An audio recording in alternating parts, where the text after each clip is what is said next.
I just sold this really cool Western hognose snake, but how do I get it to my customer? Go to shipyourreptiles.com. They can help you with any of your shipping needs. Where do I get shipping supplies and all that stuff though? Just go to shipyourreptiles.com. They have all that stuff. They have all the supplies you need to ship your animals and can help you get your animals from you to your customer. Hi, it's Jeff from JMG, and today we're going to be talking about substrates. And here on the table, I have multiple substrates that are commonly used for Western hognose snakes. And of all these substrates here, I want people to guess which one you think is the most dangerous substrate for hognose snakes, especially baby Western hognose snakes.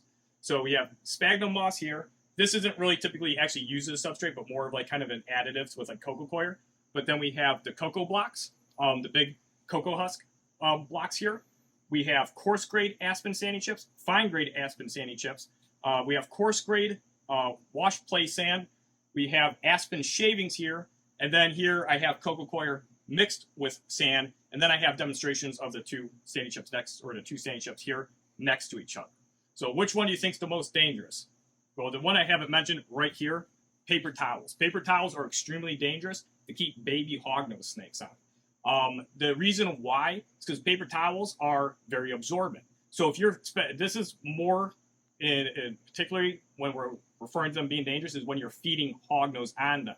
Because when you feed a hognose snake on paper towels being very absorbent, absorb some of the moisture from that pinky, and it's going to hold that scent. And so if the hognose is coming back around and it still wants to eat some, it can find that paper towel. The paper towel has a nice soft texture, and it has that scent that hognose interprets as, hey, this is prey, and it starts to eat this paper towel. And if it eats a lot of it and is unable to regurgitate it and it gets caught in its throat, they can suffocate. Now, I've seen this happen at least 4 times, and I'm sure there's more cases that aren't documented. So you really want to avoid using paper towels, and even avoid using them as a feeding placemat. You might say, oh, I'll use this just to feed my hognose on, but you could possibly forget. So I would just completely X these out as a potential substrate.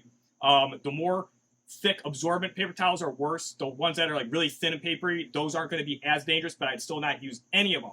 Something you could use in place if you want to do quarantine or just keep them on straight, kind of like a paper substrate so you could monitor their stools. I would use something actually what all of this stuff is displayed on. This is butcher paper. I get this from a Websterant, and you could get it from other restaurant stores. And essentially this is just paper that's like butcher paper, and people typically are buying it for restaurant purposes, wrapping food up and whatnot. But if they go to try to eat this, it's just going to kind of tear away. But I would actually kind of, even if I was a quarantine hognose, I would just do a lighter substrate and just probably do something with like coarse Aspen. All my hognose that I quarantine and monitor, first I'll soak them in a tub and, make sure there's like, I'll try to look for any imperfections, mites, as soon as I get a new hognose in, something like that. And then when I have them set up, I set them up on coarse grade sandy chips, and I just look for fresh stools if you are going to, take those in and send them in for samples. So anyhow, I'm going to talk about some of these substrates here too, because right now the only thing I've covered is what substrates I don't like to use, which is of course, the paper towel. Then my second least favorite substrate, aside from any type of paper towel, is fine grade Aspen sandy chips. And you can see they're really tiny, they're really shredded, and they're really kind of like dusty, and there's really a bunch of small, sharp micro like chips in here. Versus the coarse grade, which is more thick cut.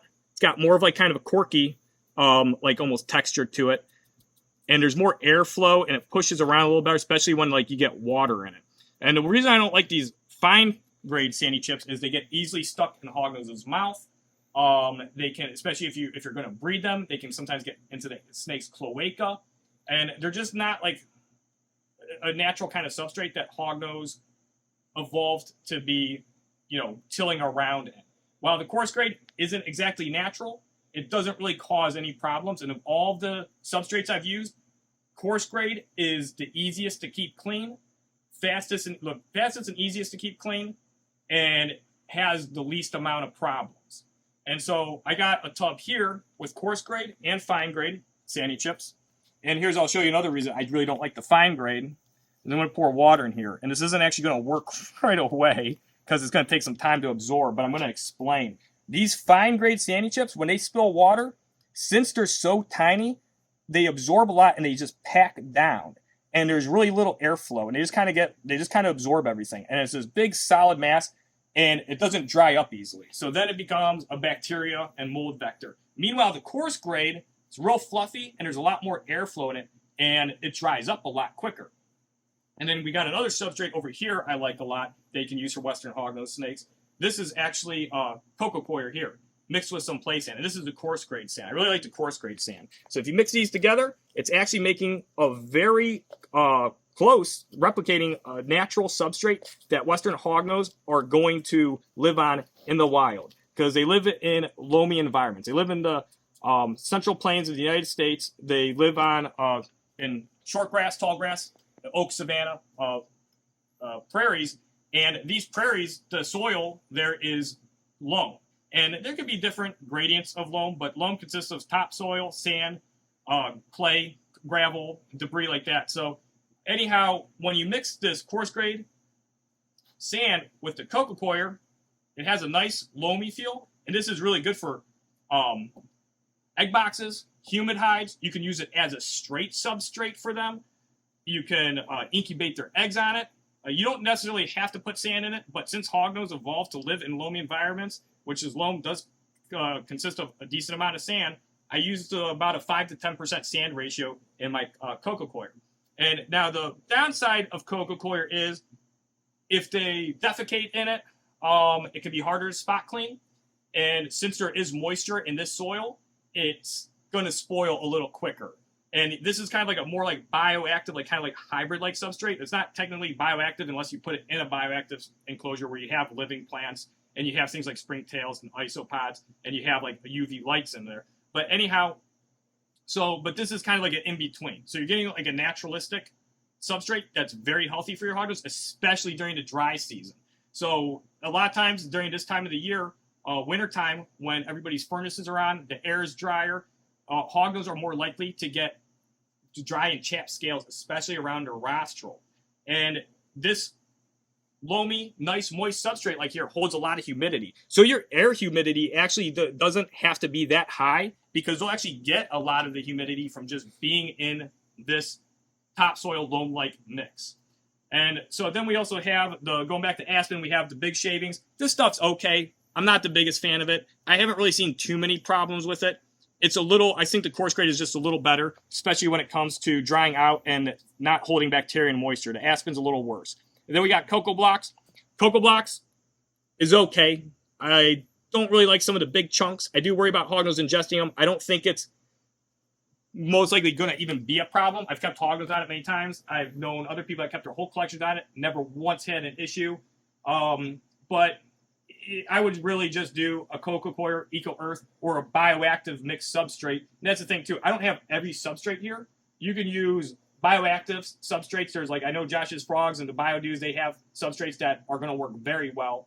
But when it comes to especially rack system keeping and just keeping hognose in any type of setup, even a terrarium, my favorite are the coarse grade and then a coco coir / eco earth and like sand mix. And so I think that covers everything that I really wanted to talk about and get information out there because I get a lot of people asking me questions about substrate. Oh, one other thing. Here's the, go down here, Tim. So here's the fine sanding chips. And this is PJ Murphy brand. And here's the coarse grade PJ Murphy brand. The coarse grade, this is what I use. This is the stuff that I've found to be the most efficient, cheap, easy, clean substrate to work with. So coarse grade here, good. This stuff, it's good for keeping rodents on, but I would not keep hognose on it. And so, yeah, that covers everything I wanted to talk about with substrates. Oh, you wanted... What? The water. You want to talk about water in no, there? I already did. I dumped the water in there. Oh, do you want to show what they do? Yeah, I mean, I didn't dump enough, actually. You know, it doesn't look like it, but this stuff clumps up. Trust me. It turns into these clumpy, crappy balls, and it just isn't good. Just don't use this stuff. This stuff is terrible. It's like, look, it's like sawdust. It's tiny. It gets into everything. They ingest so much of it. Why didn't I even say that before? Because I don't keep hognose on it. You get them eating this, it gets everywhere. All right. Thanks, everybody. See ya.